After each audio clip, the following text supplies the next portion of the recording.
উপন্যাস ডায়েরি চ্যানেলের পক্ষ থেকে আপনারা শুনছেন শুকনো পাতার নূপুর পায়ে। লিখেছেন আয়শা শেখ রিন। কণ্ঠে আমি তাসনোভা। পর্ব ৩। জাহিদ প্রচণ্ড বিরক্ত আর ক্ষোভ ভরা চোখে চাচার বাসার ভেতরে ঢুকে যাওয়া দেখল ও বিড়বিড় করে গালিও দিল। এদিকে লিভিং এরিয়াতে পা রাখতে জারিফের ছোট বোন জারিন চাচার পথ আটকে দাঁড়িয়ে গেল। গম্ভীর মুখে বলল, তুমি খুব খারাপ চাচ্ছ। বারিশ একটু অবাক হয়ে জিজ্ঞেস করলো, কেন, আমি কি করেছি? এত বছর পর তুমি বিদেশ থেকে এসেছো, অথচ আমাদের জন্য কিছুই আনোনি। আবার বাইরে গেলেও আমার জন্য চকলেট পর্যন্ত নিয়ে আসো না। 8 বছরের জারিন খুব করুণ গলায় নিজের অভিমানটা উগরে দিল। বারিশ মেয়েটার অতটুকু অভিমানী মুখের দিকে তাকিয়ে একটু নরম হলো। জারিনকে কাছে টেনে মাথায় হাত বুলিয়ে আদর করে বলল, আমি যখন কানাডায় ছিলাম তখন তো তুই একদিন আমার সঙ্গে ফোনে কথা বললি না, একটা বারও তো বললো না। আর যাই হোক, তোর জন্য কিছু নিয়ে আসতাম আমি একটা।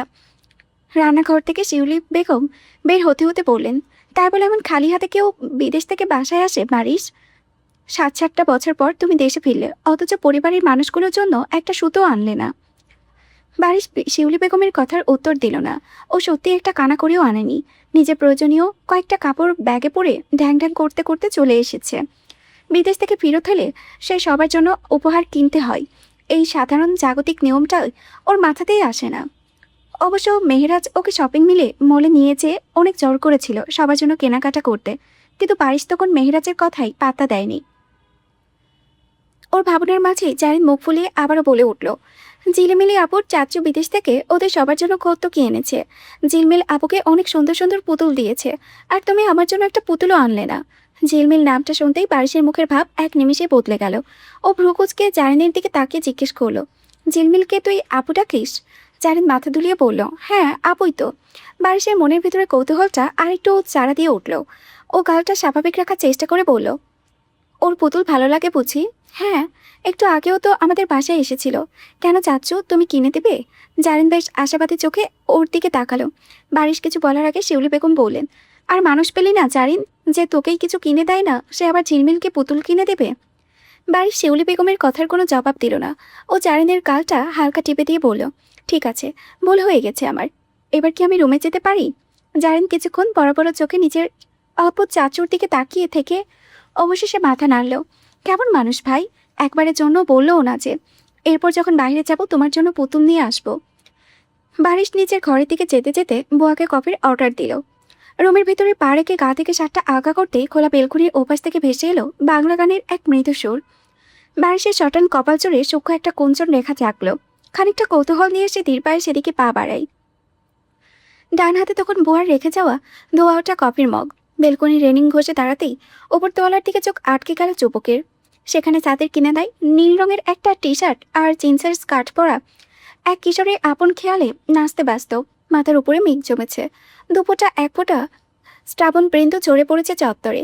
সাদের দরজার পাশে রাখা ছোট সাউন্ড বক্সে গান বাজছে, আর সেই তালের সাথে তাল মিলিয়ে অদ্ভুত সব অঙ্গভঙ্গি করে চলেছে চৌধুরী বাড়ির নাতনি ঝিলমিল। মেয়েটা তখন বারিশের দিকে পিঠ ফিরিয়ে দাঁড়িয়ে থাকলেও তার চিনতে এক সেকেন্ডও ভুল হলো না। চিপচিপে গরম কাঁচা দুধে আলতা মেশানো ফর্সা গায়ের রং আর পিঠ অব্দি এলিয়ে থাকা চুল, সেটা সেই অবাধ্য মেয়েটা ছাড়া আর কেউ নয়। ও নাচের চেয়ে হাত পায়ে ছটপটানি আর লাফঝাপে বেশি স্পষ্ট হয়ে উঠেছে। নাচে কম, লাফাচ্ছে বেশি। জল তরঙ্গে ঝিলিমিলি ঝিলিমিল ঢেউ তুলে সে যায়। জল তরঙ্গে ঝিলমিল ঝিলমিল ঢেউ তুলে সে যায়। ঝিলমিল। বারিশ আনমনি নামটা উচ্চারণ করলো। সামান্য ঘাটটা উঁচিয়ে পুরো কোচকে সেদিকে তাকিয়ে রইল সে।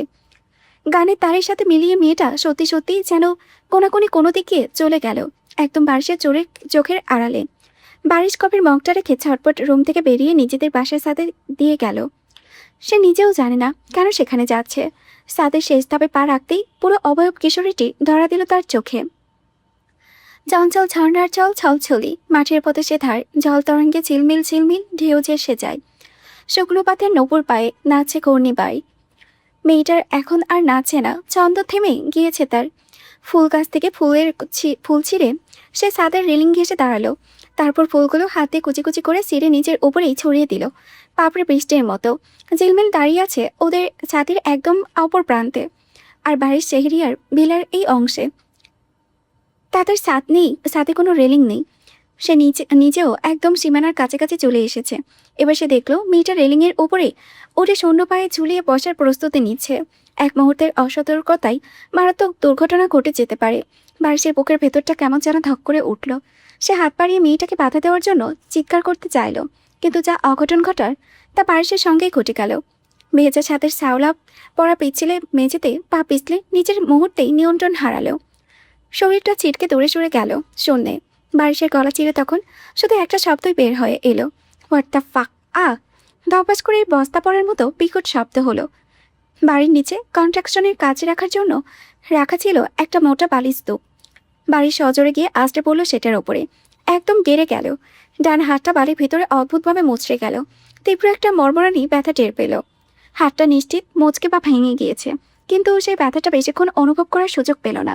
অত উপর থেকে আছাড় খাওয়ার পরেও সেটা সরাসরি এসে লেগেছে ওর মাথায়। মাথার এক পাশটা যেন চড়মড় করে ফেটে রক্ত গড়িয়ে পড়ার উপক্রম হলো। চোখ মেলে তাকানোর চেষ্টা করলো বারিশ, তবে এক চাক জোনাকি পোকা ছাড়া কিছুই দেখল না। বিড়বিড়, ইডিয়েট, স্টুপিড মেয়ে। ব্যথার তরঙ্গ শীত দ্বারা বেয়ে মাথায় গিয়ে ঠেকালো ধাক্কা দিয়ে। মনে হলো মাথাটা শর্ট সার্কিট হয়ে চোখের সামনে জ্বলন্ত স্ক্রিন হঠাৎ বন্ধ হয়ে যাওয়ার মতো পুরো পৃথিবীটা এক সেকেন্ডের মধ্যে ব্ল্যাক আউট হয়ে গেল। কোনো কিছু ভাবা বা বোঝার আর কোনো সুযোগই রইল না। মুহূর্তে সব ফাঁকা, একদম ডিরেক্ট অজ্ঞান। বারিশের সেই আকাশ কাঁপানো তীব্র চিৎকার, আর ঠিক তার পরপরই নিচে কিছু একটা পড়ার বিকট শব্দ দুটো ঝিলমিলের কানে এসেছে। দ্রুত পায়ে দৌড়ে ছাদের একপাশেই কিনারায় এসে দাঁড়ালো। নিচের দিকে তাকাতেই চোখ দুটো ছানা পড়া হয়ে গেল মেয়েটার। চোখ বড় বড় করে ও দেখল বালির টিবুর ওপরে হাত পা ছড়িয়ে একদম নিথর হয়ে পড়ে আছে ফাইজান বাড়ির শেহরিয়ার। পরনের কালো স্লিপলেস গেঞ্জি আর ধূসর ট্রাউজারের ওপরে বালির এমন আস্তরণ পড়েছে যে পোশাকের আসল রংটাই ঢাকা পড়ে গিয়েছে। ধুলোবালিতে মাখামাখি হয়ে একদম চেনাই যাচ্ছে না। ও দুই হাতে নিজের মুখে চেপে ধরে পুরো বাড়ি মাথায় তুলে চেঁচিয়ে উঠল, ও আল্লাহ, বারিশ চাচ্চু, হাই হাই, বারিশ চাচ্চু তো মরে গেল। ঝিলমিল পাগলের মতো সিঁড়ির দিকে দৌড় লাগালো। ছাদ থেকে নিচে নামতে নামতে ও চিৎকার করে পুরো বাড়ি জানান দিতে লাগলো, কোথায় তোমরা সবাই? পুপি কই তুমি? জলদি আসো, তোমার হবু বর তো শেষ। ঝিলমিল চেঁচালেও মেহেরাজ ছাড়া আর কেউ শুনতে পায়নি। দাদিমার আলতাফ চৌধুরী তখন অফিসে, নাজমা বেগম নিজে ঘরে ছেলেকে ঘুম পাড়াচ্ছেন, দিকেও নিজের রুমে। তবে মেহেরাজ শুনলেও ভাতিজির চেঁচানোতে পাত্তা না দিয়ে রুমে চলে গেল। এদিকে ঝিলমিল যেন আস্ত একটা হেলিকপ্টার ভো করে টানা মেলে সেকেন্ডের মধ্যে নিচে এসে ল্যান্ড করলো। ও একচোটে বালির স্তূপের সামনে এসে বারিশের পাশে বসলো। নিচে পড়ে থাকা একটা ছোট্ট কাঠের টুকরো কুড়িয়ে নিয়ে বারিশের পেটে মৃদু খোঁচা দিয়ে বলল, চাচু বেঁচে আছেন আপনি? এখানে পড়ে গেলেন কিভাবে? এই চাচু। আরেকবার খোঁচা মারল সে। বারিশের কোনো সাড়া নেই। ঝিলমিল কাঠের টুকরো ফেলে দিয়ে বারিশকে ঠেলতে শুরু করলো। উঠুন, আমি সাহায্য করছি। দেখি। হুম, আপনি মানুষটা পাথর। মেয়েরা চাচ্চু, তুমি কি বের হয়ে আসবে? তোমার বন্ধু কিন্তু মরে যাচ্ছে। বারিশের এই দানবীয় ওজনের বডি একা নড়াতে গিয়ে ঝিলমিলের নিজেরই দম বেরিয়ে যাওয়ার অবস্থা হলো। সে কোমরে হাত দিয়ে দাঁড়িয়ে হাঁপাতে হাঁপাতে ওপরে জানালার দিকে তাকালো। বাড়ি দু একজন বের হচ্ছে। বারিশের দিকে একবার তাকিয়ে আবারও ওপরের দিকে মুখ করে চিল্লানো শুরু করলো, ও মেহেরাজ চাচ্চু, তোমার বন্ধু তো প্রায় এখানে চিটপটাং হয়ে পড়ে আছে, জলদি বের হও, নইলে পরে কিন্তু ডেড বডি টানতে হবে। মেহেরাজ এবার ঘরের জানালার পর্দা সরিয়ে ঘাড় পাকিয়ে নিচের দিকে তাকালো। আর তাকানো মাত্রই তার বুকের ভেতরটা ধক করে উঠল। দেখল তার প্রাণের বন্ধু ভেজা বালিতে মাখামাখি হয়ে আছে, যার হাত পা চারপাশে ছড়িয়ে নিথর হয়ে পড়ে আছে।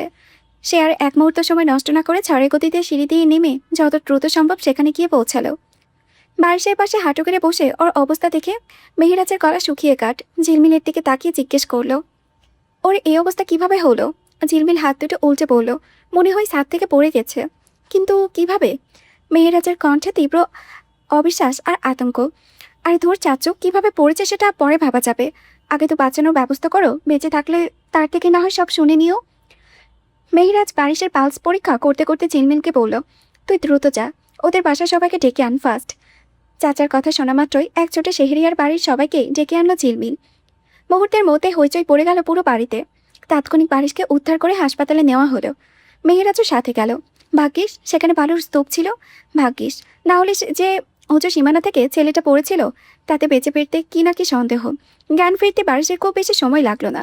ডক্টর পরীক্ষা করে জানালেন ভাগ্য ভালো, হাত ভাঙেনি, তবে মারাত্মকভাবে মচকে গিয়েছে। তাই একটা শক্ত ব্যান্ডেজ করে দেওয়া হয়েছে। পায়েও এখানে ওখানে একটু আধটু ছিলে গিয়েছে। সতর্কতা স্বরূপ ডাক্তার ওকে এক রাত হাসপাতালে অবজারভেশনে থাকতে বললেন। কেমিনে বেডে আছুয়া হয়ে বসে আছে ফাইজান বাড়ির শেহরিয়ার। দৃষ্টি সামনের দিকে, দেওয়ালের দিকে স্থির, মুখোপাবে প্রচণ্ড গম্ভীর আর থমথমে। ঝর্ণা শেহরিয়ার ছেলের পাশে বসে আক্ষেপের সুরে বললেন, তুই আর কত জ্বালাবে তরঙ্গ? দেশে ফিরেই একটা নতুন কাণ্ড ঘটিয়ে বসলে। তোমার মতো এত বড় ধাড়ি ছেলে ছাদ থেকে কিভাবে পড়ে যেতে পারে? মায়ের এতগুলো কথার পিঠে বারিশ একটা শব্দ উচ্চারণ করলো না। করার মতো এটা কি একটা লজ্জার বিষয়? তো ঝর্ণা বেগম থামালেন না। জারিন পড়ে গেলেও না হয় মানতে পারতাম। তুমি তুমি কিভাবে? চঞ্চল শেহরিয়ার স্ত্রীর কাঁধে হাত রেখে থামিয়ে দিলেন। আহ, এবার বাদ দাও তো। খারাপ কিছু ঘটেনি, ছেলেটা বেঁচে আছে, এটাই অনেক। হতেও তো পারতেও। এমন আস্ত একটা ছেলে হুট করে কিভাবে ছাদ থেকে টপকে পড়ে যায় আমার মাথায় আসে না। ঝর্ণা বেগমের ও তীক্ষ্ণ যেন কিছুতেই কমছেই না। ফরহাদ শাহরিয়ার ভাইয়ের পেটের কাছে এগিয়ে এসে একটা কৌতূহলী গলায় বলল, ভাই, তুই হুট করে ভর্ত করে সাথে গিয়েছিলি কি করতে? এবার আর নিজের রাগ আর বিরক্তি একটাও ধরে রাখতে পারল না বারিশ।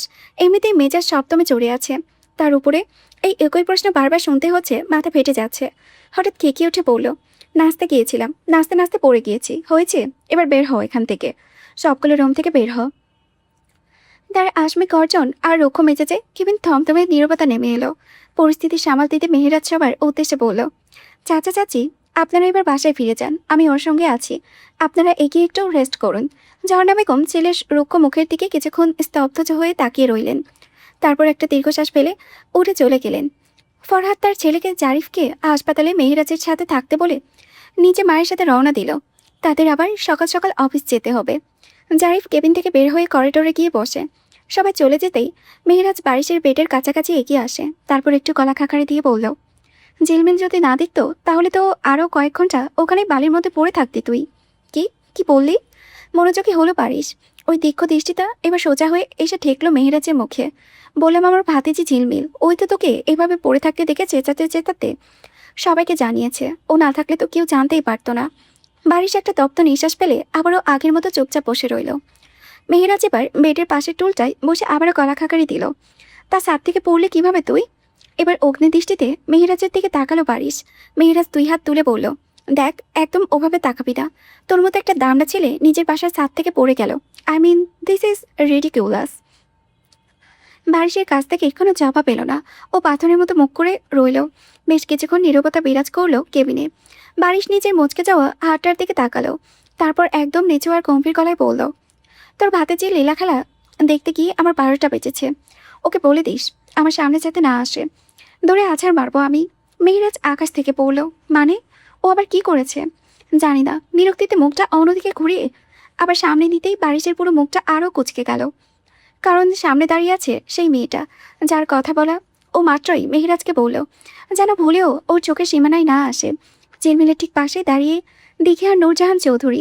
নূরজাহান চৌধুরী এগিয়ে আস্তে আস্তে উদ্বিগ্ন গলায় জিজ্ঞেস করলেন, এখন ঠিক আছো বাবা? কিভাবে পড়ে গেলে তুমি? আহা, আবার সেই একই প্রশ্ন। বারিশ ভেতরের আগে ফুঁসতে ওঠে।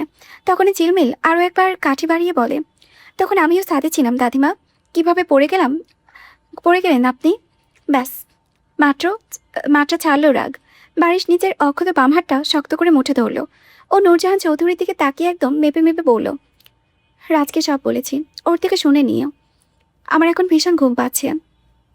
মেহেরা ছা করে মুখ খুলে বলতে চাইলো যে আরিশ ওকেও কিছু বলেনি, কিন্তু তার আগেই বারিশ মেহেরাজের উড়ুতে হাত রেখে শক্ত একটা চিমটি কেটে আড়ালে চোখ রাঙালো।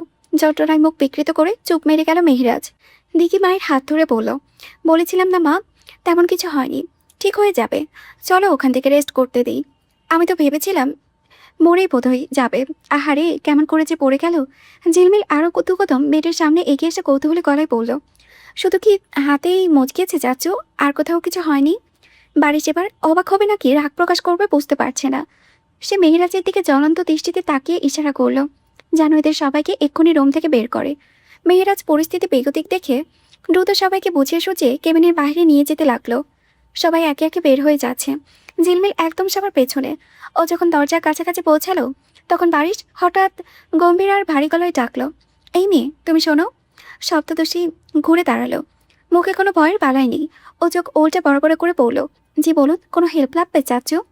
হ্যাঁ, একটু এদিকে আসো। ঝিলমিল সরল মনে মেয়েটার কাছাকাছি এগিয়ে আসে। মেয়েটার কাছে আসতেই পলক ফেলার আগেই যুবক নিজের বাম হাত দিয়ে কিশোরীর ডান হাতের কবজিটা শক্ত করে চেপে ধরে হেঁচকা টানে টেনে আনলো নিজের দিকে। অতর্কিত আক্রমণে শরীরের ভারসাম্য রাখতে না পেরে ঝিলমিল তড়িৎ গতিতে নিজের বাম হাত দিয়ে পেটের সাদা চাদর খামচে ধরল। মুখটা বারিশের একদম কাছাকাছি চলে এসেছে। বারিশ ঝিলমিলের চোখে চোখ রেখে নিজেও কিন্তু বরফ শীতল গলায় বলল, নেক্সট টাইম তোমাকে যদি আবার ছাদে এসে ওভাবে লাফাতে দেখেছি, তবে হাত পা মচকে এবার আমি হাসপাতালে না, তোমাকে সোজা হাসপাতালে পাঠাবো। হিংস্র চেহারায় বারিশকে এত কাছ থেকে দেখে ভয়ে ঝিলমিলের হার্টবিট এক লাফে দ্বিগুণ হয়ে গেল। তোতলাতে তোতলাতে বলল, আমি মানে আমি তো ছাদে লাফাই না। তুমি আর কোনোদিন ছাদেই যাবে না। আজব তো, ছাদ থেকে পড়ে আহত হয়েছেন আপনি, আর ছাদে উঠতে মানা করছেন আমাকে? হ্যাঁ, মানা করছি।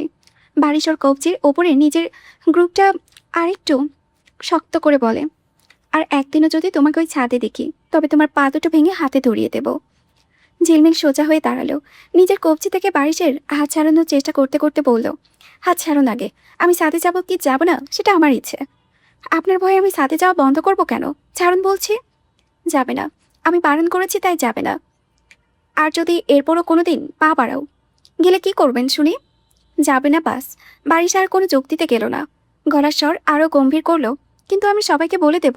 কি বলবে? বলবো আপনি এখানে বসে বসে শিশু নির্যাতন করছেন। হোয়াট? বারিশের চোখ জোড়া বিস্ময়ে কপালে উঠল। একটা সাধারণ মেয়ে ছাদে ওঠা নিয়ে আপনি যেভাবে তাকে জোর খাটাচ্ছেন, এটা কি কোনো আইনের মধ্যে পড়ে? এটা স্পষ্ট নির্যাতন। বারিশ আর কোনো কথা বলল না। ও চুপচাপ শুধু মেয়েটার ছটফটানি দেখতে লাগলো। নিজের হাতটা মুক্ত করার জন্য সে কি পরিমাণ শক্তি অপচয় করেছে, অথচ বারিশ নিজের থেকে মুঠো আলকা না করলেও এই মেয়েটার পক্ষ হাত ছাড়িয়ে নেওয়ার কোনো ক্ষমতাই নেই। বারিশ কুটিয়ে কুটিয়ে দেখতে লাগলো ঝিলমিলকে। মেয়েটা একটা লাইট পিঙ্ক রঙের শার্টের সাথে কালো স্কার্ট পরে এসেছে। শার্টের ওপরে দুটো বোতাম খোলা, গলায় একটা পাতলা ওড়না জড়ানো, দুপাশে দুটো পেনি করে চুলগুলো বুকের উপরে ঝুলিয়ে রেখেছে, আর কপালের দুপাশে কিছু ছোট ছোট চুল। বারিশ কি অযথায় মেয়েটার উপরে নিজে রাগ ছাড়ছে? ওর ছাদ থেকে পড়ে যাওয়ার পেছনে এই মেয়েটার কি দোষ? ছাড়ুন এবার চাচু, হাত ছাড়ুন, আমার ব্যথা লাগছে। বারিশ আচমকাই মুঠো আলগা করে ছেড়ে দিল ঝিলমিলের হাত। ঝিলমিল ছিটকে একটু পিছিয়ে গেল। লাল হয়ে যাওয়া কবজিটা অন্য হাতে দিয়ে ডলতে ডলতে বারিশ চাচুর চোখের দিকে তাকিয়ে বলল, আপনাকে বাঁচানোয় আমার ভুল হয়েছে। ওখানেই পড়ে থাকতেন, সেটাই ভালো হতো। আর তার চেয়েও ভালো হতো যদি আপনার ওই ওপর থেকে নিচে পড়া দৃশ্যটা আমি ফোনে ভিডিও করে রাখতাম। মন খারাপ থাকলে ওইটা দেখতাম আর প্রাণ খুলে হাসতাম। বারিশের চোখ মুখ রাগে কুচকে গেল। কি বললে তুমি? ঝিলমিল দরজার দিকে আরও কয়েক পা পিছিয়ে গিয়ে মুচকি এসে বলল, একদম ঠিক বলেছি। আপনার ওভাবে পড়ে যাওয়ার কথা ভাবলেই তো আমার হাসি পাই।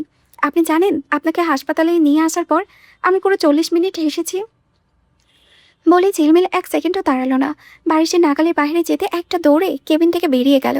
পেছন থেকে বারিশ বিছানায় উঠে বসার চেষ্টা করতে করতে চিল্লিয়ে উঠল, এই মেয়ে, কি বললে তুমি? দাঁড়াও দাঁড়াও বলছি। কেবিন থেকে বের হয়ে করিডোর ধরে হনহনিয়ে হাঁটার সময় আচমকাই জারিফের গায়ের ওপরে গিয়ে পড়ল ঝিলমিল। ধাক্কা সামনে নিয়ে জারিফ অবাক হয়ে বলল, কখন এসেছিস? এই তো একটু আগে।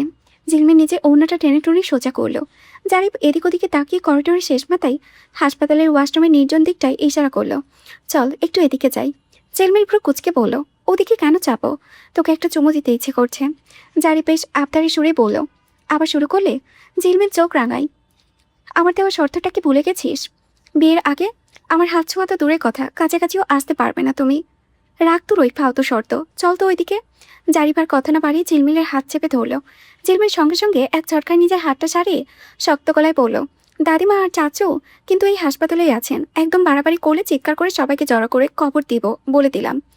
জারিফ বেশ বিরক্তি হয়ে হাত দুটো বাতাসে ছুঁড়ে ফেলল। বলল, Jhilmil, you are my girlfriend, for God sake. তাতে কি হয়েছে? আমাদের বিয়ে হয়েছে। হয়নি তো কি হয়েছে, একদিন তো হবেই। চল না প্লিজ, কেউ দেখবে না। মিনতি করলো জারিফ।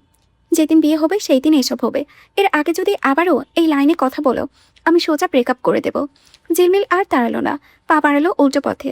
তবে কিছুটা পথ যাওয়ার পর কি ভেবে যেন সে পেছন ফিরে তাকায়। দেখে জারিফ মূর্তির মতো মনমরা হয়ে এক কোণে দাঁড়িয়ে আছে। ছেলেটার এই করুণ মুখটা দেখে ঝিলমিলের মনটা একটু কৌল। সে আবার জারিফের দিকে ফিরে এসে নরম গলা জিজ্ঞেস করলো, রাগ করলে? জারিফ মুখ ফিরিয়ে নিয়ে অভিমানী সুরে বলল, তুই আমার রাগের দাম দিয়েছিস কখনো? আসলে তুই আমাকে ভালোই বাসিস না। ভালোবাসি তো, কিন্তু তার মানে এই না যে হাসপাতালে কর্নারে দাঁড়িয়ে এসব নোংরামি করতে হবে।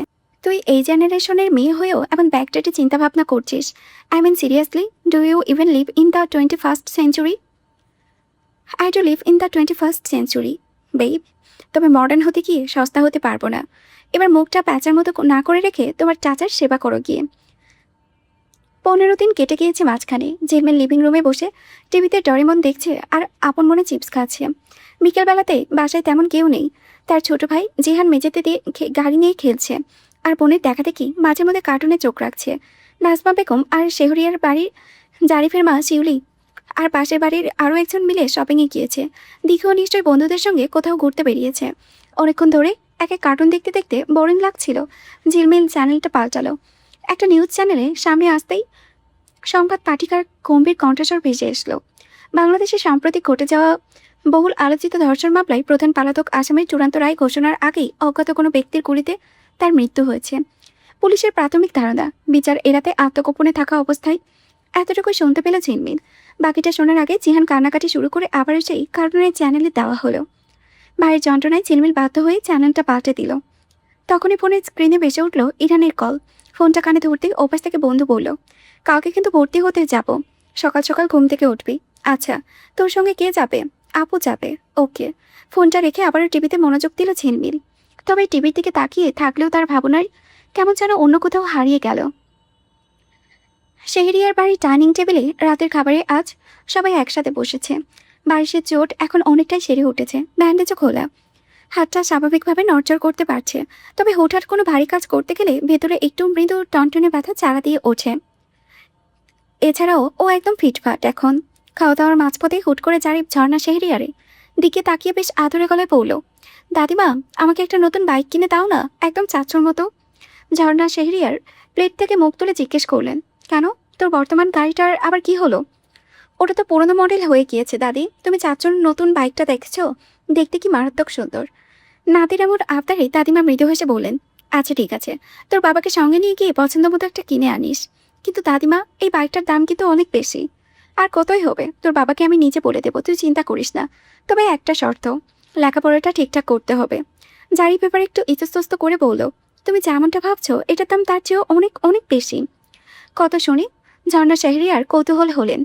জারিফ আর চোখে বারিশের দিকে একবার তাকিয়ে নিয়ে বেশ বুক ফুলে বলল, প্রায় 50 লাখ টাকার উপরে। কথাটা শোনা মাত্রই ঝর্ণা দাদিমা গলার খাবারে আটকে মারাত্মক একটা বিষম খেলেন। শিউলি বেগম দ্রুত পানির গ্লাসটা শাশুড়ির দিকে এগিয়ে দিতে দিতে ছেলের দিকে অগ্নিদৃষ্টিতে তাকিয়ে রাগত গলায় বললেন, তোর কি মাথা পুরো বিগড়ে গেছে জারিফ? এতগুলো টাকা খরচ করে তুই একটা মোটর বাইক কিনবি? তোর সাহস তো কম না। জারিফ বলল, চাচুও তো কিনেছে, আমি কিনলে কি দোষ? ঝর্ণা বেগম কোনো মতে নিজেকে সামনে নিয়ে নিজের ছেলের দিকে তীক্ষ্ণ দৃষ্টিতে তাকালেন। খানিকটা অবিশ্বাসের সুরেই বললেন, তরঙ্গ, তুমি 50 লাখ টাকা দিয়ে একটা বাইক কিনেছ? তরঙ্গ অর্থাৎ বারিশ ব্লেডে চোখ রেখে নির্লিপ্ত গলায় জবাব দিল, না। তাহলে কত? 53,50,000। ঝর্ণা শেহরিয়ারের মনে হলো তার রক্তচাপ আচমকা আকাশে উঠে গিয়েছে। তিনি কপালে হাত দিয়ে শিউলি বেগমকে হাঁক ছাড়লেন। বৌমা, আমার জন্য বরফ আনো, দ্রুত যাও। বারিশের বাবা আর বড় ভাইও এতক্ষণ চুপচাপ খাচ্ছিলেন।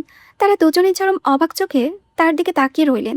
শিউলি বেগম তড়িঘড়ি করে ফ্রিজ থেকে বরফ এনে শাশুড়ি মাথায় চেপে ধরলেন। ঝর্ণা বেগম বরফের ঠান্ডায় চোখজোড়া বন্ধ করে তীব্র আক্ষেপের সুরে বললেন, একটা বাইকের পেছনে তুমি 53 লাখ টাকা উড়িয়ে দিলে। তোমার মাথা কি আদৌ ঠিক আছে তরঙ্গ? এই টাকাটা যদি ব্যবসায় ইনভেস্ট করতে, তবে এতদিনে দ্বিগুণ লাভ হয়ে আসতো। আমার টাকা, শখ আমার, এখানে অন্য কারো কথা বলার সুযোগ নেই আম্মা। খেতে খেতে বলল বারিশ, তাই বলে তুমি এত টাকা দিয়ে বাইক কিনবে? গাড়ি কিনলেও মানা যেত। বারিশ এবার খাওয়া থামিয়ে মায়ের দিকে তাকালো। আমি আমার নিজের টাকায় কিনেছি, এত সমস্যা তোমাদের কোথায়? সেটাই, ও ওর নিজের টাকায় কিনেছে, বাদ দাও। চঞ্চল শেহরিয়ার স্ত্রীকে থামাতে চাইলে ঝর্ণা শেহরিয়ার আরও রেগে যায়। সবসময় আমাকে থামাবে না তুমি, নিজে উপার্জন করে বলে যা খুশি তাই করে বেড়াবে। কেনার আগে আমার কাছে একবারও জিজ্ঞেস করার প্রয়োজন মনে করল না। ফরহাদ এবার মায়ের রাগ ভাঙানোর চেষ্টায় বললেন, আম্মা, তরঙ্গ তো আর ছোট নেই, জিনিসটা ওর ভালো লেগেছে তাই কিনেছে, ছাড়ো এখন। ঝর্ণা শেহরিয়ার কিছুতেই শান্ত হলেন না। তিনি মুখ উঁচিয়ে আরও কিছু বলতে চাইলেন, কিন্তু তার আগেই ডাইনিং টেবিল কাঁপিয়ে এক অভাবনীয় কাণ্ড ঘটল। বারিশ আচমকা নিজের খাবারের প্লেটটা শব্দে ফ্লোরে ছুঁড়ে ফেলে দিল। ঝর্ণা শব্দে থালাটা ভেঙে টুকরো টুকরো হয়ে গেল। খাবার করে ছড়িয়ে পড়ল মেঝেতে।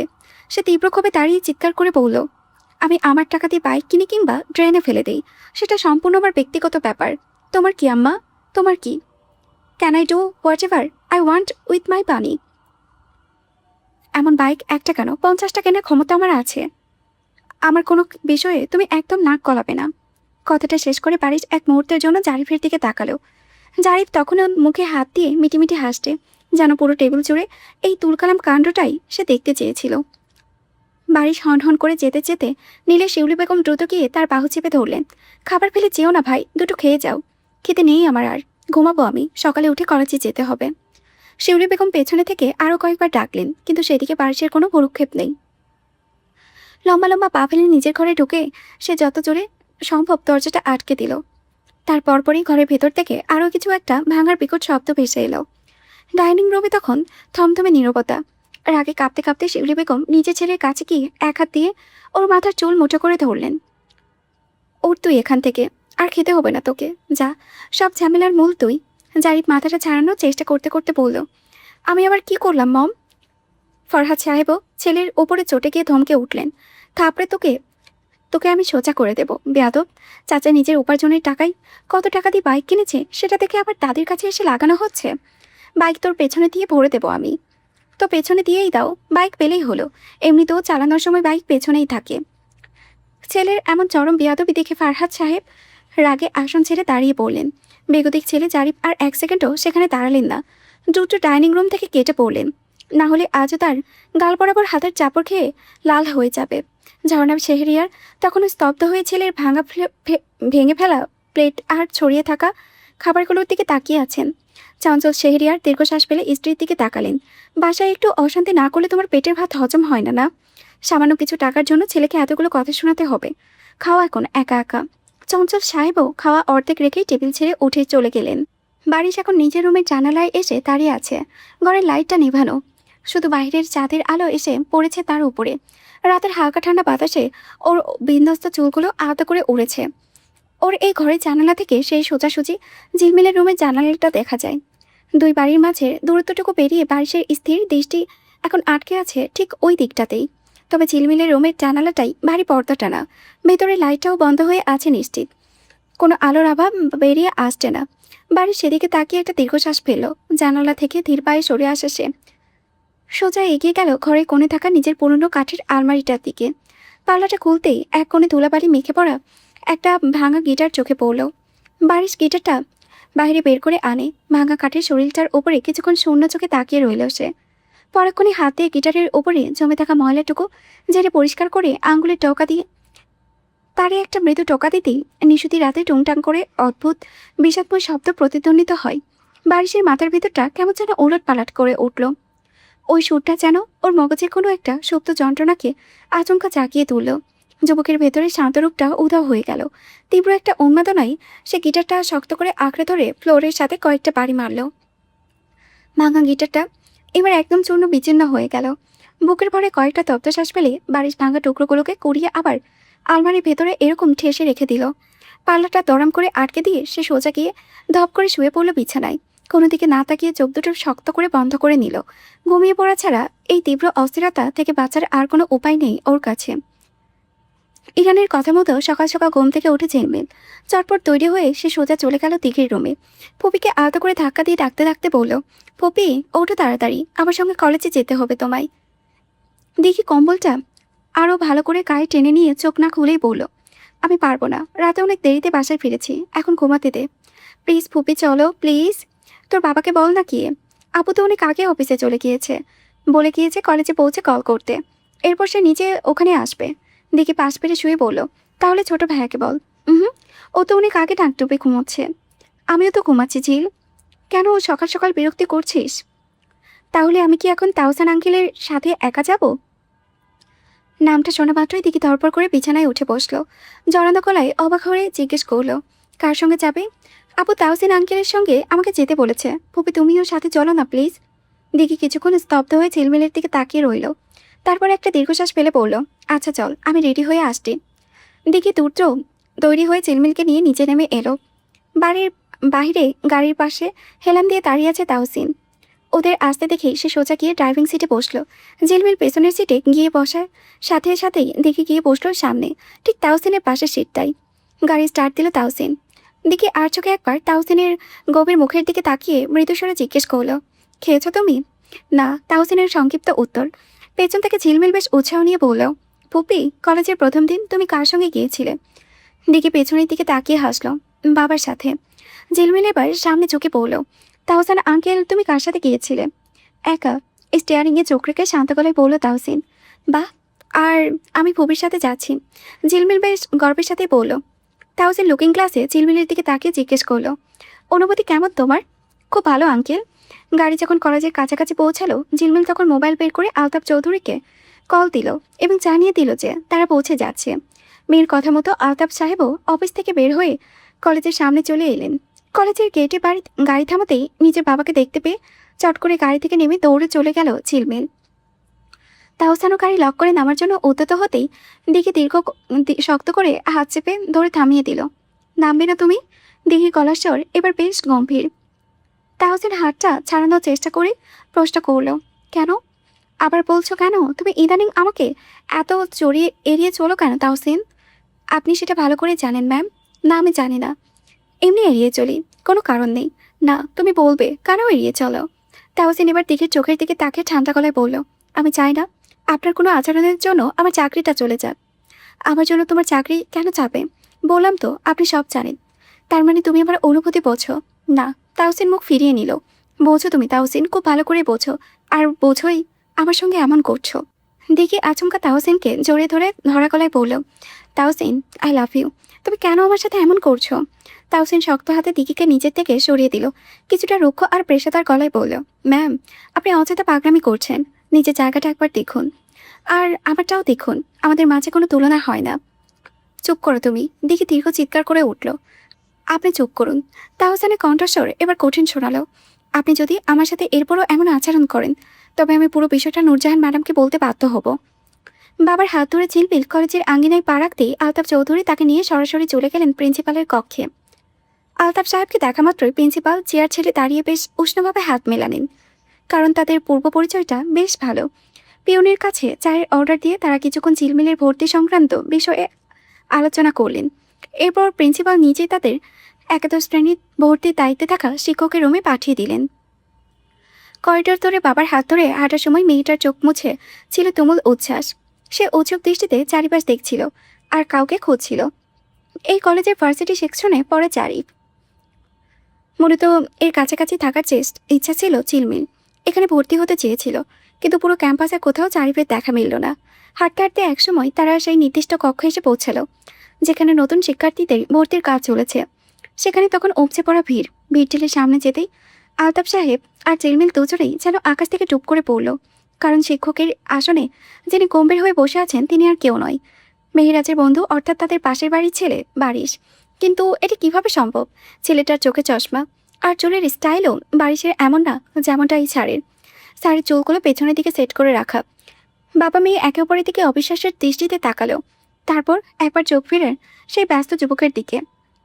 চোখে চশমা এঁটে অত্যন্ত মনোযোগের সাথে সেই অভিভাবকদের ফর্ম দেখছে আর শিক্ষার্থীদের ভর্তির প্রতিক্রিয়া সম্পন্ন করছে। কিছুক্ষণ পর ভিড় কিছুটা হালকা হতে আলতাফ সাহেব ঝিলমিলকে নিয়ে শিক্ষকের টেবিলের সামনে চেয়ারে দুটো বসলেন। ঝিলমিল এক দৃষ্টিতে সেই মুখের দিকে তাকিয়ে থাকতে থাকতেই আসন গ্রহণ করলেন। আলতাফ চৌধুরী টেবিলের পাশে বসা যুবকের দিকে তাকিয়ে মুচকি হেসে বললেন, আপনি দেখতে হুবহু আমাদের পাশের বারিশের মতো। মানে চোখে চশমাটা না থাকলে পুরো ওই অসভ্য ছেলেটার কপি পেস্ট মনে হতো আপনাকে, তাই নাকি? অসভ্য? চশমার উপর দিয়ে তাকিয়ে শিক্ষক বেশ কৌতূহলী দেখালেন। তা কি কি অসভ্যতম করেছে? আরে সে চরম অভদ্র। আপনাকে আর কি বলবো, একেবারে বেয়াদব ছেলে একটা। আলতাফ চৌধুরী যেন মনের ক্ষোভে উগড়ে দিলেন। আবার সুরে সুর মিলিয়ে ঝিলমিলে চট করে যোগ করলো, হ্যাঁ স্যার, বাবা একদম ঠিক বলেছে। লোকটা আমার চাচুর বন্ধু। ভীষণ বাজে ব্যবহার তার, দেখলে আমার মেজাজ গরম হয়ে যায়। আসলে একটা আস্ত অসভ্য। Thank you so much. ওই অসভ্য ছেলেটাই আমি। স্যার চশমা খুলতে খুলতে বলল, সাথে এতক্ষণ পেছনের দিকে টেনে রাখা চুলগুলো হাত দিয়ে সামনে আনতেই বারিশের অতি পরিচিত অবয়বটা স্পষ্ট হয়ে উঠল। তড়িৎ গতিতে চেয়ার ছেড়ে দাঁড়িয়ে পড়লেন আলতাফ সাহেব, আর ঝিলমিল ভয়ার্ত একটা মৃদু চিৎকার দিয়ে উঠল। ওর ফর্সা মুখাবয়ব আতঙ্কে লাল হয়ে গেল। আলতাফ চৌধুরীকে সোজা হয়ে দাঁড়িয়ে পড়তে দেখে বারিশ ভদ্রলোকের মতন আসন ছেড়ে দাঁড়ালো। হ্যান্ডশেক করার জন্য বাম হাতে বাড়িয়ে দিয়ে বলল, দাঁড়িয়ে পড়লেন কেন? বসুন। আসলে হুট করে চাকরিটা হয়ে গেল, তাই আগেভাগে জানাতে পারিনি। তবে চিন্তা করবেন না, আজ সন্ধ্যায় বাসায় ফিরে আপনাদের ওখানে গিয়ে মিষ্টি বিতরণ করে আসবো। আলতাফ চৌধুরী স্তব্ধ হয়ে বাড়িয়ে দেওয়া হাতটার দিকে তাকিয়ে রইলেন। কত বড় বেয়াদব হলে হ্যান্ডশেক করার জন্য বা হাতটা এগিয়ে দেয়। ভদ্রলোকের সেই তীক্ষ্ণ দৃষ্টি অনুসরণ করে বারিশ নিজের হাতের দিকে তাকালো। তারপর জিহ্বা কেটে বলল, ও সরি। এবার সে ডান হাতটা বাড়িয়ে দিল, কিন্তু আলতাফ চৌধুরী যেই না মেলাতে নিজের হাতটা বাড়ালেন, বারিশ বিদ্যুৎ গতিতে হাতটা টেনে নিয়ে বলল, থাক বাদ দিন, আপনার হাতে জীবাণু থাকতে পারে। আলতাপ অপমানে চোখ দুটো রাগ হয়ে উঠল। বারিশ অবশ্য সেদিকে পাত্তা না দিয়ে মুখে হাসি ঝুলিয়ে বলল, আরে বসুন না। আলতাপ চৌধুরী আর এক মুহূর্ত সেখানে থাকতে চাইলেন না। তিনি মেয়ের দিকে তাকিয়ে কড়া গলায় বললেন, মামুনি। জি আপু। চলো এখান থেকে, আমি তোমাকে এর চেয়ে অনেক ভালো কলেজে ভর্তি করাবো। না আপু, অসম্ভব, আমি এখানেই ভর্তি হব। জিলমিল একরোকা গলায় বলল, কথা শোনো জিলমিল, এখানে কি সমস্যা আপু? এখন তো আরও ভালো হলো, আমার চাচু আছেন এখানে, তাই না চাচু? শেষের অংশটুকু জিলমিল বেশ সংকোচ আর জড়তা নিয়েই বলল, কারণ মাত্র কয়েক সেকেন্ড আগেই এই লোকটার নামে এক গাদা বদনাম সে নিজের মুখে করেছে। বারিশ আঁকা হেসে কণ্ঠে নামিয়ে জবাব দিল, একদম ঠিক বলেছ মামুনি, তবে আমার ব্যবহার নিয়ে ভেবো না, এখানে সেটা আরও দ্বিগুণ খারাপ হবে। জিলমিল ঠোঁটে কৃত্রিম হাসা ফুটিয়ে বলল, হি হি হি, এখনও সমস্যা নেই চাচু, আমি মানিয়ে নেব। বারিশ ফর্মটা হাতে নিয়ে দেখলো, গরম ঘোরাতে ঘোরাতে বলল, দেখা যাক। চোখ ধাঁধানো আভিজাত্য নিয়ে কোচকোচে নেভি ব্লু রঙের একদম ব্র্যান্ড নিউ মার্সিডিজ বেঞ্চ এর ক্লাসে গাড়িটা সাই সাই করে ছুটে চলেছে পিচঢালা পথে।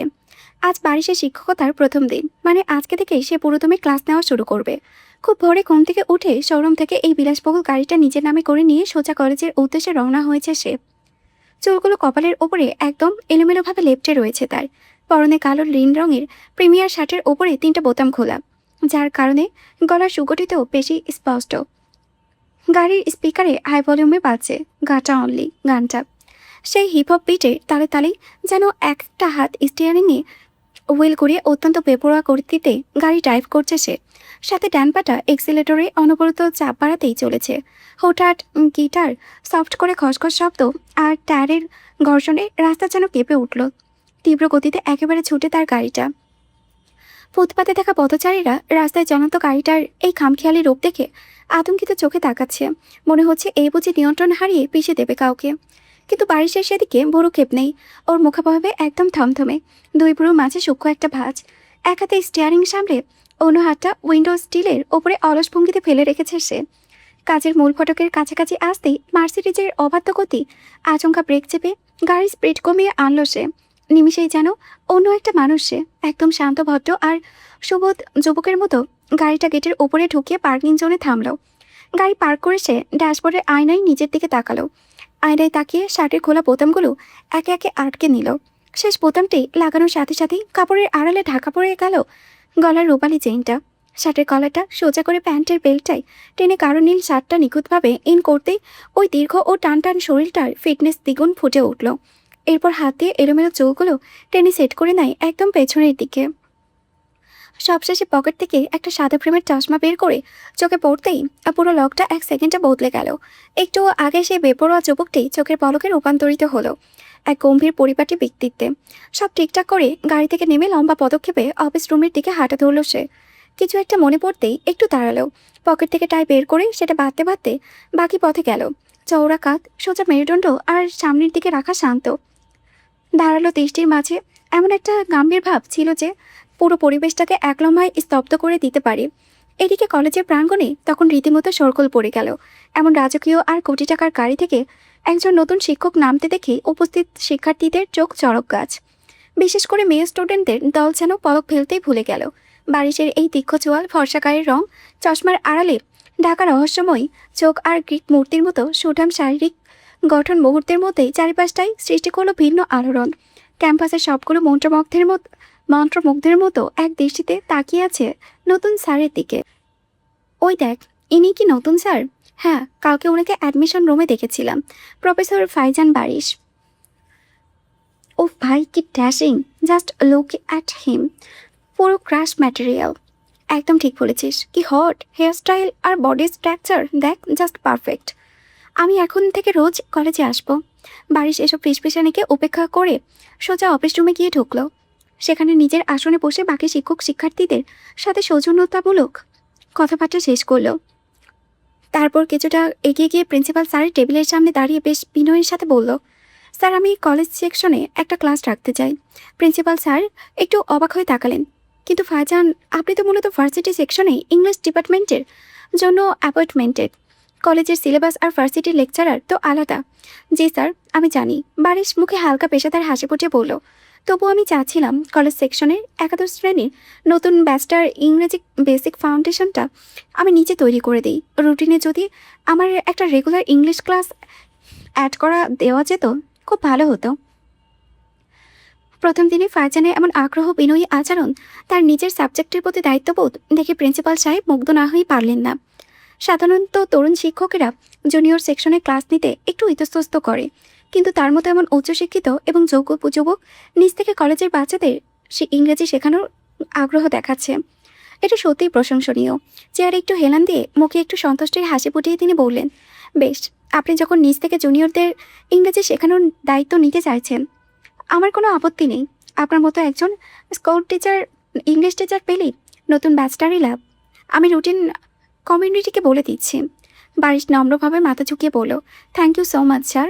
যদি আর অনুমতি দিতেন তবে আজ থেকেই প্রথম পিরিয়ডেই ইংলিশ ক্লাসটা আমি নিয়ে নিতাম। একদম ফার্স্ট ডে থেকেই ওদের সাথে কমিউনিকেটিভ ইংলিশের সেশনটা শুরু করে নিতাম। প্রিন্সিপাল সাহেব আর দেরি না করে টেবিলে বেল চেপে পিয়নকে ডেকে বলেন, 11th ফার্স্ট পিরিয়ডে যে ইংলিশ ক্লাসটা আছে ওটার প্রক্সি নোটিসে ফাইজান স্যারের নাম দিয়ে দাও। আজ থেকে উনি ওদের রেগুলার ইংলিশ ক্লাস নেবেন।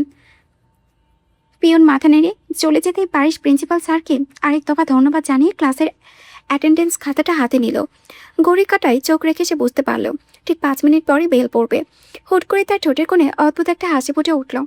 অ্যালার্মের কর্কশ শব্দে ঝিলমিলে মাথাটা একদম খারাপ হয়ে যাচ্ছে। বাজছে তো বাজছেই, থামার কোনো নাম নেই। আধো ঘুমে হাত বাড়িয়ে ফোনটা কোনো মতো টিপে সাউন্ডটা বন্ধ করলো সে। চাদরটা মুড়ি দিয়ে অন্যদিকে ঘুরে চোখ মাত্র অন্যদিকে বুঝেছে, ঠিক তখনই আবারও সেই কানের কাছে ঘ্যান ঘ্যানানি। বিরক্ত হয়ে ঝিলমিল আবারও বন্ধ করলো, কিন্তু ওটা থামার পাত্র না। একটু পর আবারও বাজে, বন্ধ করে আবার বাজে। মেজাজটা ছুটে গেল ওর। শেষমেশ আর থাকতে না পারে ধরপড় করে বিছানার উপরে উঠে বসলো কিশোরী। আড়মোড়া ভেঙে সামনের দেওয়াল ঘড়িটার দিকে চোখ পড়তেই একদম হাত পা ঠান্ডা হয়ে গেল ঝিলমিলের। মাথাটা যেন চক্কর দিয়ে উঠল। ঘড়ির কাটায় এখন ঠিক সকাল 9:30 বাজে, অথচ ক্লাস অনুযায়ী প্রথম পিরিয়ড শুরু হওয়ার কথা 9:30। তার মানে ক্লাস ইতিমধ্যে শুরু হয়ে গিয়েছে। তড়িঘড়ি করে ফোনটা হাতে নিতে দেখলো স্ক্রিন জুড়ে ইরানের 26টা মিস কল ভেসে আছে। আর 1 সেকেন্ডও না দাঁড়িয়ে একলাপে বিছানা থেকে নেমে এসে ওয়াশরুমে ঢুকে কোনো মতো ব্রাশটা শেষ করেই মুখে 4-5টা পানি ঝাপটা দিয়ে বেরিয়ে এলো। তাড়াহুড়োয় হাত কাঁপছে ওর। ড্রয়ার টেনে নতুন কলেজে ড্রেসের ধপধপে সাদা কামিজ আর সালোয়ারটা বের করে চট জলদি গায়ে গলিয়ে দিল। এরপর কামিজের 2 খাত থেকে ঝুলে থাকা ওড়নাটা বুকের উপরে সুন্দর করে আড়াআড়ি করে টেনে ওড়নার 2 প্রান্ত পিঠের দিকে ঘুরিয়ে এনে কোমরের ঠিক ওপরে বেল্ট দিয়ে নিখুঁত একটা বাঁধন দিতেই পুরো ড্রেসটা ওর শরীরের সাথে সুন্দরভাবে ফিট হয়ে গেল। আয়নার সামনে দাঁড়িয়ে চুল বাঁধার জন্য চিরুনিতে হাতটা নেওয়ার সময় পেল না। আঙ্গুল দিয়ে ছট করে কোনো মতো টেনে টুনে 2 পাশে দুটো বেনি ঝুলিয়ে দিল সে। সিঁড়ি দিয়ে কোনো রকমে লাফাতে লাফাতে নিচে নামার সময় মাকে ডেকে চিৎকার করে দিয়ে উঠল ঝিলমিল, আম্মু, তোমরা আমাকে ডাকনি কেন? ডাকিনি মানে তোর ঘরের দরজাটা ভাঙায় শুধু বাদ রেখেছিলাম। রান্নাঘর থেকে কড়া গলায় জবাব দিলেন নাজমা বেগম। দূর, কলেজের প্রথম দিনেই লেট হয়ে গেল।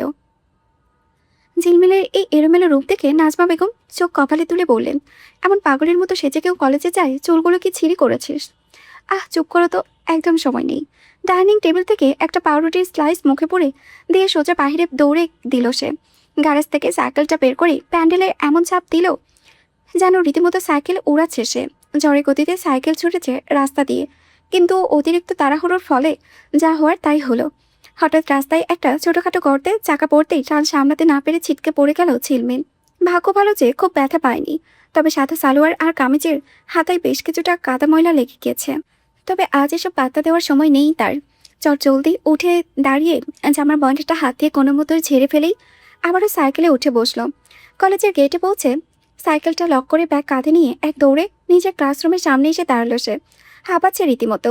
দরজার কাছে দাঁড়িয়ে ভেতরে উকি দিতেই ওর চোখে পড়লো বারিশকে। বারিশ চাচু ক্লাস নিচ্ছে। দৃশ্যটা দেখে ঝিলমিল যেন অবাক হলো। এমনি বুকে আটকে থাকা একটা বিশাল শ্বাস নিতে স্বস্তিতে বেরিয়ে এলো। বারিশ চাচু তো ভার্সিটিতে ক্লাস নেওয়ার কথা, এখানে কি করছে? তবে যাই হোক, ভালোই হয়েছে।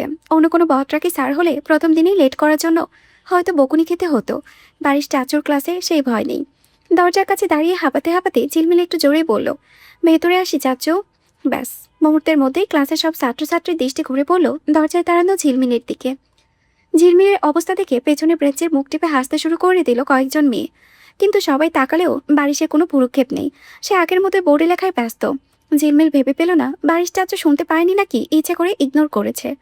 সে গলাটা আরেকটু উঁচিয়ে আবারও ডাকলো, চাচু আসবো? এবারও বারিশ ঘাড় ঘোলালো না। কেমন যেন অসহায় লাগতে শুরু করলো ঝিলমিলের। ক্লাসের ভেতর থেকে ইরান চোখ রাঙাচ্ছে। কেন যেন চোখ রাঙাচ্ছে কে জানে।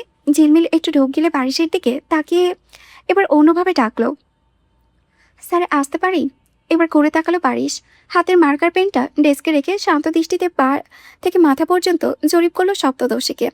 তাড়াহুড়োয় বাধা পেয়ে উস্কো খুস্কো বেনি, কপালের সামনে ছোট ছোট চুলগুলো ঘেমে লেপটে আছে।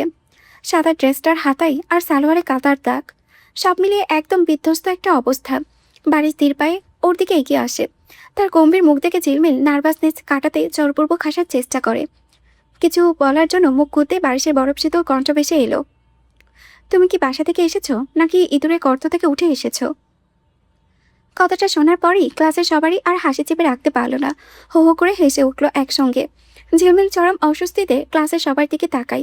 বারিশ একটা কড়া ধমক দিয়ে সবাইকে চুপ করালো। পুরো ক্লাস নিমেষেই পিনপতন নামলো। তারপর আর আবারও সে দৃষ্টি দরজার দিকে ফেলে দাঁড়ানো রমণীর দিকে। ঝিলমিল আমতামতা করে বলল, বাসা থেকে এসেছি। ঠিক আছে, এই অবস্থায় তো ইঁদুরও তোমাকে তাদের গর্তে অ্যালাও করবে না। অপমানটা গায়ে না মেখে ঝিলমিল নির্লিপ্ত গলায় বলল, ঠিকই বলেছেন, এবার কি আমি ভেতরে আসতে পারি? ক্লাস শুরু হয়েছে ঠিক 30 মিনিট আগে। বারিশ চোখের পলক না ফেলেই বলল, জি স্যার, বুঝতে পারিনি, কাল থেকে আর হবে না। আমি ঝিলমিলের কথা শেষ হওয়ার আগেই বারিশ হাত তুলে ওকে থামিয়ে দিয়ে নির্বিকার গলায় বলল, 30 মিনিট লেট করে এসেছো, তাই 30 বার কান ধরে উঠবোস করে তারপর ক্লাসে ঢুকবে। বারিশ আর কোনো কথা না বাড়িয়ে আবারও হোয়াইট বোর্ডে দিকে যেতে শুরু করলো। কিশোরী এবার সত্যি রেগে গেল। ভয়ডর সব ভুলে সে কটকট পায়ে ক্লাসে ঢুকতে ঢুকতে বারিশের পিঠের দিকে তাকিয়ে বলতে লাগলো, কি বলবেন আপনি? মাত্র 30 মিনিট লেট হয়েছে বলে আমি সবার সামনে কান ধরে উঠবোস করবো? পারবো না আমি। কথাটা শেষ হতে বারিশ পেছনে করে বিদ্যুৎ গতিতে ঝিলমিলের দিকে এগোয়। বারিশকে এভাবে তেড়ে আসতে দেখে ঝিলমিলের রাত মুহূর্তেই জল হয়ে গেল। সে ভয়ে পুনরায় পেছাতে পেছাতে আবারও আগের জায়গায় অর্থাৎ দরজার দিকে গিয়ে দাঁড়ালো। বারিশ দরজার একদম মুখোমুখি এসে দাঁড়িয়ে চোখ রাঙিয়ে বলল, বেয়াদবি করলে একদম 30-এর জায়গায় 60 বার কান ধরে উঠবোস করিয়ে ক্লাস থেকে সোজা বের করে দেব। চুপচাপ যা বলছি তা করে ক্লাসে এসে বসো। ঝিলমিল এবার করুণ চোখে তাকিয়ে অনুনয় সুরে বলল, আপনি না আমার চাচু? চুপ, এখানে এসব চলবে না। চাচু প্লিজ শাট আপ। আমি তোমার বাবার ভাই নই যে সারাক্ষণ এভাবে চাচু চাচু করবে। বারিশের গলার স্বর নামিয়ে শক্ত করে বলল। ঝিলমিল অবিশ্বাস্য চোখে তাকিয়ে বলল, আপনি আমাকে সত্যিই সবার সামনে কান ধরাবেন? তুমি কি তাড়াতাড়ি করবে? ক্লাসের সময় চলে যাচ্ছে। বারিশ হাত ঘড়ির দিকে তাকিয়ে তাগদা দিল। কি আর করার আছে ঝিলমিলের? শেষমেশ মাথা নিচু করে সত্যিই সত্যি 2 কানে হাত রাখলো সে। ক্লাসের বাইরে ঝিলমিলের এই অবস্থা থেকে ফিক করে হাসতে নিয়েও পারল না বারিশের এই জ্বলন্ত চাহনির জন্য। বারিশ একদম ওকে সবাইকে মনোযোগের জন্য বোর্ডের দিকে ঘুরিয়ে দিল। এইদিকে দরজার পাশে দাঁড়িয়ে ঝিলমিল মনে মনে বারিশের 14 গোষ্ঠী উদ্ধার করতে করতে গুনছে আর কান ধরে উঠবোস করছে। 1 2 3। 5 মিনিটেই কোনো রকমে উঠে বসে 30 বার পূরণ করে ফেললো ঝিলমিল। বলল, হয়েছে স্যার, এবার আসি। বারিশ হোয়াটসপোর্ট থেকে চোখ না সরিয়েই মাথা নাড়িয়ে সম্মতি জানালো। অনুমতি পেতেই ঝিলমিল দ্রুত পায়ে ক্লাসে প্রবেশ করে। কিন্তু তাড়াহুড়োয় চোটে যেন আজ ওর কপালটাই খারাপ। ক্লাসের মাঝ বরাবর পৌঁছাতেই ডেস্কের এক কোণায় পা লেগে আচমকা হোঁচট খেল সে। কিন্তু ঝিলমিল কোনো মতো নিজেকে সামনে দিয়ে একদম এক দৌড়ে শেষ বেঞ্চে ইরানের পাশে খালি সিটটায় গিয়ে বসলো। বারিশ একটা দীর্ঘশ্বাস ফেলে ফের ক্লাসে মনোযোগী হয়। এদিকে বান্ধবীর এই বিধ্বস্ত অবস্থা দেখে ইরান নিজের কপালে হাত দিয়ে ফিসফিসিয়ে বলল, কবে ঠিক হবি তুই বলতো? ফার্স্ট দিনেই এই হাল? দেখ, বলিস না, গুনে গুনে 10টা অ্যালার্ম সেট করে রেখেছিলাম। অ্যালার্ম ঠিকই বেজেছে, কিন্তু আমার কুত্তা ঘুম আর ভাঙলো না। ঝিলমিল ব্যাগটা ব্রেঞ্চে রাখতে রাখতে ফুঁসে উঠল, এরপর থেকে সকাল 5টায় ঘুম থেকে উঠে বসবি তুই। ঝিলমিল সেদিকে কান্না দিয়ে ক্লাসের সামনের দিকে তাকিয়ে গলার স্বর আরও নামিয়ে বলল, আচ্ছা ওসব ছাড়, বারিশ চাচু এখানে কেন ক্লাস নিচ্ছে রে? কেন আবার? আমাদের একাদশের রেগুলার ইংরেজি স্যার তো উনি। কি বলিস কি? সত্যি? ইরান কিছু বলতেই যাচ্ছিল, কিন্তু তার আগেই ক্লাসের থমথমে পরিবেশে কাঁপিয়ে বারিশের গম্ভীর কণ্ঠস্বর ভেসে এলো, ক্লাস আর একটাও সাউন্ডও যদি আমি পাই, তবে যে কথা বলবে তাকে সোজা সামনে এনে পুরো পিরিয়ড কান দাঁড় করিয়ে দাঁড়িয়ে রাখবো। কথাটা তীরের মতো এসে গায়ে লাগলেই ঝিলমিল আর ইরান ছটপট কথা থামিয়ে দিল। ক্লাসের বাকি সবাই একদম ততষ্ট হয়ে মেরুদণ্ড সোজা করে যার যার জায়গায় চুপচাপ বসে রইল। পুরো ক্লাসরুমে আবারও পিনপতন নীরবতা। কিন্তু হুট করে ঝিলমিলের মনে পড়ল নিজের রোল নাম্বারটাই প্রেজেন্ট করতে ভুলে গিয়েছে। ঝিলমিল আর দেরি না করে একটু ইতস্তত করে বেঞ্চ ছেড়ে দাঁড়িয়ে বেশ নিচু গলায় কাঁচামাচু হয়ে পড়ল, স্যার আমার প্রেজেন্টটা একটু দিয়ে দিন। বাড়ির উপস্থিতির খাতাটা সামনে টেনে নিয়ে পাতা উল্টাতে উল্টাতে মুখ না তুলে জিজ্ঞেস করলো, নাম কি তোমার? বাড়ির এই প্রশ্নটা শুনে ঝিলমিল ভেতরে ভেতরে রাগে একদম ফেটে পড়ার উপক্রম হলো। নাকটা ফুলে উঠল তার। এই লোক এত বেশি বেশি কেন করে? এমন ভাব করছে যেন কখনো দেখেনি ঝিলমিলকে। ঝিলমিল চুপচাপ করে থাকতে দেখে বাড়ি সেবার খাতা থেকে চোখ তুলে সরাসরি তার দিকে তাকালো। কি হলো, নাম বলো। ঝিলমিল দাঁত চেপে গলার স্বর যথাসম্ভব স্বাভাবিক রেখে জবাব দিল, জাহানার চৌধুরী ঝিলমিল। সন্ধ্যের হালকা আলো আধারিতে জারিপার ঝিলমিল দুজনে ছাদের রেলিং ঘেঁষে দাঁড়িয়ে কথা বলছিল। কলেজে দেখলাম না তোমায়, বন্ধুদের সাথে ঘুরতে গিয়েছিলাম। বললেও না আমাকে। বললেই কি তুই সাথে যেতি? না। তাহলে? আচ্ছা বাদ দাও, তোমার চাচু আমাদের এখানে চাকরি নিয়েছে কেন? সেটা আমিও জানি না। তার যখন যেটা মন চায় সেটাই করে। কিছু বললেই বাসা সবার উপরে রেগে যায়। কে জানে, হয়তো আমার উপরেই নজর রাখতেই এসব করেছে। খুব খারাপ সে আমাকে আজকে। ঝিলমিলের কথা সম্পূর্ণ করার আগে জারিফ থামিয়ে দেয়। Wait wait. গেট দিয়ে একটা গাড়ি ঢুকতে দেখে চোখ বড় বড় করে জারিফের। ও মাই গড, হোয়াট আ ওয়ান্ডারফুল কার। তাদের বাসার গেট গলে ভেতরে ঢুকছে রাজকীয় গাঢ় নীল রঙের একটা নতুন চকচকে মার্সিডিজ বেঞ্চ এ ক্লাস গাড়ি। হেডলাইটের তীব্র আলোয় লনের অন্ধকার কেটে যাচ্ছে। জারিফ অবিশ্বাস্য চোখে সেদিকে তাকিয়ে আছে। লনের ঠিক মাঝখানটায় এসে দাঁড়িয়ে থামতে অবাকের চরম সীমানায় পৌঁছে যায় জারি। কারণ চালকের আসনে দরজা খুলে অত্যন্ত গাম্ভীর্যপূর্ণ ভঙ্গিতে গাড়ি থেকে নামছে বারিশ। চাচাকে এমন একটা বিলাসবহুল রাজকীয় গাড়ির মালিক হিসেবে দেখে জারিফ আর সাথে এক মুহূর্ত টিকতে পারল না। সিঁড়িতে হন্তদন্ত হয়ে নিচে নেমে এলো সে। এক দৌড়ে লনের গাড়ির কাছে এগিয়ে এসে হাতটা বাড়িয়ে বলল, এটা কোথায় পেলে চাচু? জারিফের হাতে গাড়িটা স্পর্শ লাগার আগেই বাড়ি ঝট করে জারিফের কবজি চেপে ধরে ওকে থামিয়ে দিল। মুখে কোনো ভাবান্তর না এনে শান্ত গলায় বলল, don't touch it, it's my car. Zarif নিজের কবজিটা ছাড়িয়ে নিয়ে উত্তেজিত গলায় বলল, আর ইউ কিডিং মি চাচ্চু, সিরিয়াসলি? এই গাড়ি তুমি আবার কখন কিনলে? বাড়ি সেবার পকেট থেকে মার্সিডিজের চাবিটা বের করে লক করার বাথরুমে আলতো করে চাপ দিল। গাড়িটা একটা মৃদু আওয়াজ করে লক হতেই সে জারিফের দিকে থেকে চোখ সরিয়ে নিল। ধীর স্থিরভাবে মুখ তুলে সে তাকালো ওপাশের ছাদের রেলিং ধরে দাঁড়িয়ে থাকা ঝিলমিলের দিকে। সরাসরি ঝিলমিলের চোখের দিকে তাকিয়ে একদম স্বাভাবিক গলায় বলল, আজকে? বলে সে বাড়িতে ঢুকে পড়ল। বাড়িতে গুনে গুনে 3টে গাড়ি। তুমি আসবো বলে তোমার বাবা সেদিনও তোমার জন্য নতুন একটা কার কিনে এনেছে। সেটা রেখে 4,72,00,000 টাকা খরচ করে কি মনে করে এই গাড়িটা কিনতে গেলে তুমি? বারিশে রুমে ঢুকে বেশ রাগান্বিত গলায় কথাগুলো বললেন ঝর্ণা বেগম। বারিশ কোনো কোনো জবাব না দিয়ে চুপচাপ নিজের কাজ করতে থাকায় তিনি আরও রেগে গিয়ে বললেন, উত্তর দাও তরঙ্গ। সামনের টেবিলের উপরে ল্যাপটপ খোলা বারিশের। সে ল্যাপটপ থেকে চোখ না সরিয়ে একদম নির্বিকার গলাতেই বলল, গতকালই তো তুমি বলে গাড়ি কিনলে মেনে নিতে, তাই কিনেছি, এবার মেনে নাও। ওটা আমি রাগের মাথায় মুখের কথা বলেছিলাম, আর তুমি সত্যি সত্যি নিজের টাকায় কিনেছি, চলে যাও এখান থেকে। বারিশের কণ্ঠে এবার বরফ শীতল কাঠিন্য। একই কথা বারবার বলবে না। গাড়ি কেনার এতই যখন শখ ছিল, 1 কোটি টাকার মধ্যেও তো ভালো গাড়ি কিনতে পারতে, তাই বলে 4 কোটি টাকা উড়িয়ে দিলে? তুমি কি একটুও বদলাবে না তরঙ্গ? বারিশ এবার আর কোনো উত্তর দিল না। মায়ের কথাগুলো যেন ওর কানে পৌঁছালো না। সে আগের মতোই তাকিয়ে রইল ল্যাপটপের স্ক্রিনে। কালই ফেরত দিয়ে আসবে গাড়িটা, আমি কোনো কথা শুনবো না। বারিশ এবার ল্যাপটপ থেকে চোখ তুলে মায়ের দিকে তাকালো। যেটা একবার আমার হয়ে যায় সেটা হাতছাড়া করার অভ্যাস আমার নেই। আমি অত শত বুঝি না, আমি শুধু জানি। ঝর্ণা বেগম কথাটি শেষও করতে পারলেন না। বারিশ হঠাৎ নিজের 2 হাত দিয়ে ল্যাপটপটা শক্ত করে চেপে ধরল, যেন এক মুহূর্তের জন্য ওটাকে দুমড়ে মুচড়ে ভেঙে ফেলবে। ওর হাতের রগগুলো রাগে ফুলে উঠেছে। ছেলের ওই মরামুখী নীরবতা দেখে ঝর্ণা বেগমের মুখে আটকে গেল। তিনি আর কথা বাড়ানোর সাহস পেলেন না। একটা দীর্ঘশ্বাস ফেলে নিঃশব্দে রুম ছেড়ে বেরিয়ে গেলেন। দিঘে আর বারিশের বিয়ের তারিখ একদম ঘনিয়ে এসেছে। আর মাত্র কিছুদিন, তারপরে ওদের 4 হাত এক হবে। আজকে দিঘিকে নিয়ে কেনাকাটার জন্য শপিংয়ে যাওয়ার কথা বারিশের। যাওয়ার কথা ছিল গতকালই, কিন্তু বারিশের ব্যস্ততার কারণে তা আর হয়ে ওঠেনি। এদিকে ঝিলমিলের জীবনের অবস্থা একদম তেজপাতা। কলেজে সে প্রতিদিনই লেট করে পৌঁছায়, আর বারিশ তাকে প্রতিদিনই ক্লাসের সামনে কান ধরিয়ে দাঁড় করিয়ে রাখে।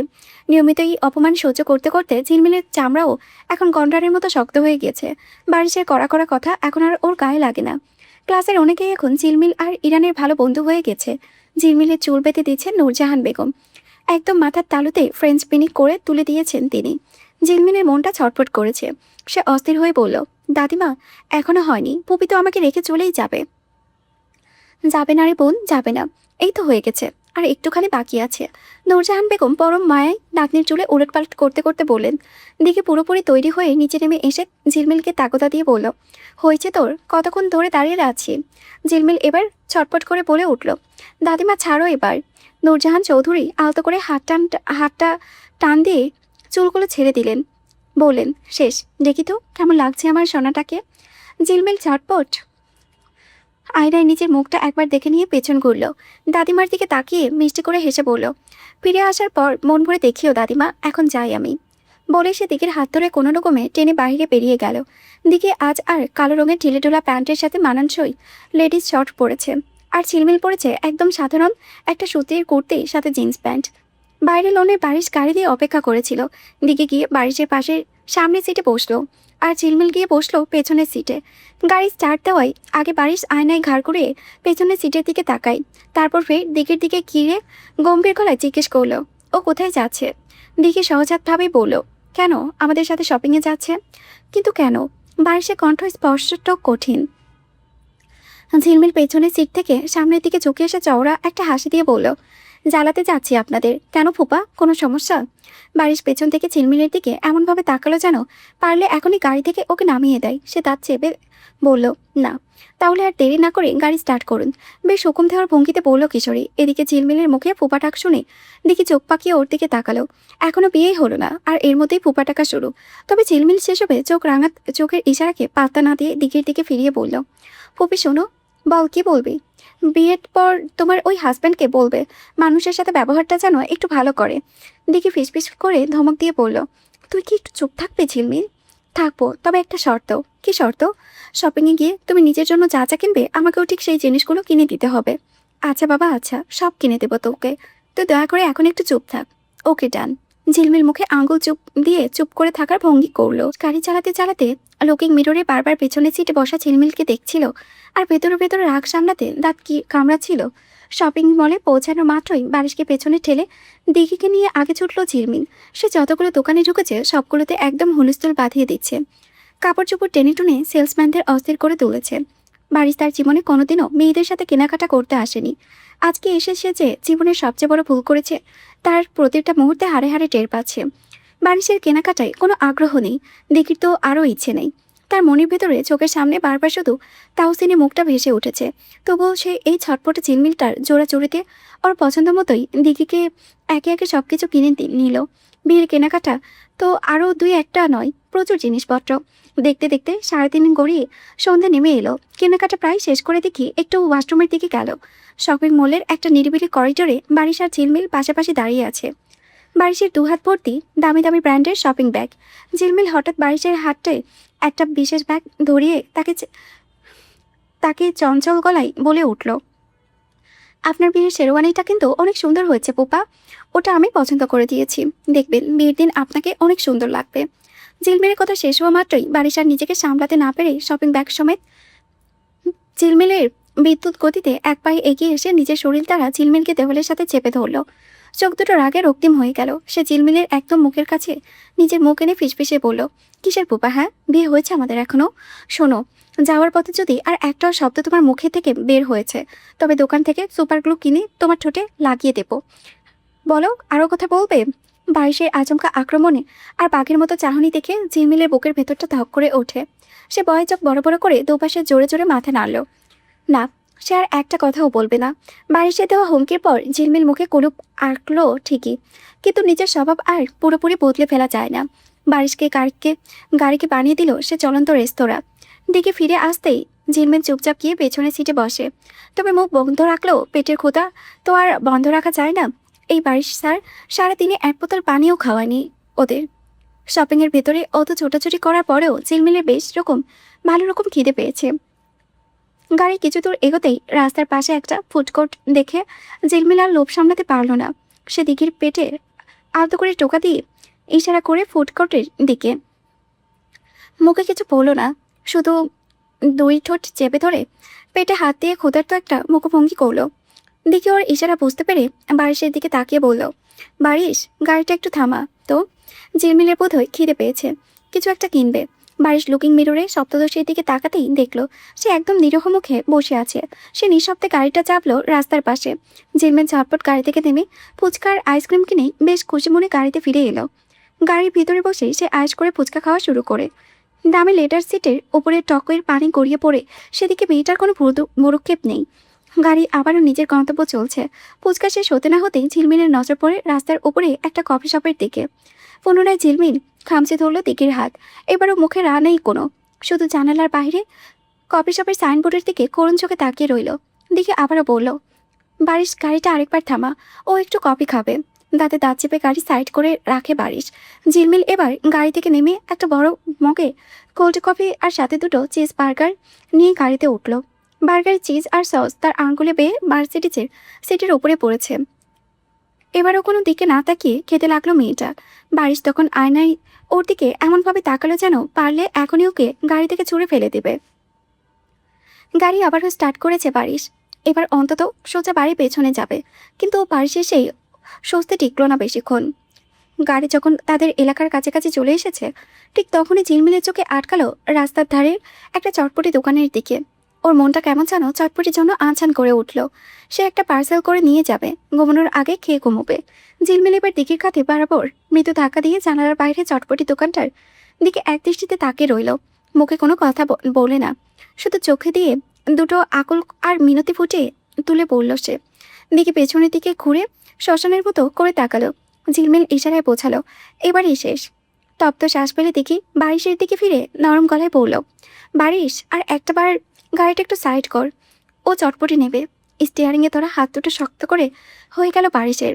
বুকের ভেতরে রাগের অগ্নিকুণ্ড যেন তাও তাও করে চলছে। 4,72,00,000 টাকার একটা ব্র্যান্ড নিউ মার্সিডিজ গাড়িকে এই মেয়েটাকে গত 1 ঘন্টায় চলন্ত সস্তা হোটেল বানিয়ে ফেলেছে।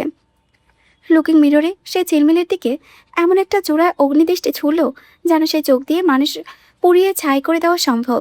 চরম রাগ মনের ভিতরে চেপে বাড়ি ঝাটকা মেরে ব্রেক কষে গাড়িটা রাস্তার পাশে থামাই। ঝিলমিল দ্রুত গাড়ি থেকে নেমে গেল চটপটি পার্সেল করতে। আর বাড়ির স্টিয়ারিংয়ের উপরে 2 হাত শক্ত করে চেপে ধরে মনে মনে বলে, এই মেয়ে মানুষ নয়, এই মেয়ে একটা আপদ। আই উইশ এর মুখটা যদি এখনই সত্যিই সুপারগুলো দিয়ে আজীবনের জন্য আটকে দিতে পারতাম। দিকে আর ঝিলমিল ওদের বাসায় পৌঁছে দিয়ে নিজের বাড়ির লনে এসে যখন বাড়ির গাড়িটা থামালো, তখন রাত বেশ গভীর। পেছনে দরজা খুলে ব্যাগগুলো নেওয়ার সময় দেখলো সিটের মধ্যে সস টক পানি লেগে আছে। সে কিছুক্ষণ স্তব্ধ হয়ে তাকিয়ে থাকে।